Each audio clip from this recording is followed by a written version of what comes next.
కాంచీపురంలోని శ్రీ వరదరాజ పెరుమాళ్ బ్రహ్మోత్సవాల్లో కీలకమైంది పుణ్యకోటి విమాన ఉత్సవం. బ్రహ్మోత్సవాల ముగింపు సందర్భంగా స్వామివారిని పుణ్యకోటి విమానం ఎక్కించి ఆలయ నలువీధులా ఊరేగించారు. వందలాదిగా పాల్గొన్న భక్తులు స్వామివారికి కర్పూర హారతులిచ్చి కరుణా కటాక్షాల కోసం ప్రణమిల్లారు. బాణసంచా కాల్చి భక్తులు స్వామివారి ముందు తమ ఆనందాన్ని వ్యక్తం చేశారు. బ్రహ్మోత్సవాలు ముగించే ముందు జరిగే పుణ్యకోటి విమానోత్సవానికి చాలా ప్రత్యేకత ఉంది. కాంచీపురంలోని ప్రసిద్ధ శ్రీ వరదరాజ పెరుమాళ్ ఆలయంలోని ప్రధాన గర్భగుడిపై ఉన్న గోపురాన్ని పుణ్యకోటి విమానం అని పిలుస్తారు.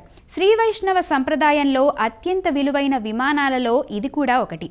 తిరుమల శ్రీవారి ఆలయ విమానాన్ని ఆనంద నిలయమని, శ్రీరంగం ఆలయ విమానాన్ని ప్రణవ విమానం అని పిలిచినట్లే ఈ కంచి వరదరాజస్వామి వారి విమానాన్ని పుణ్యకోటి విమానం అంటారు.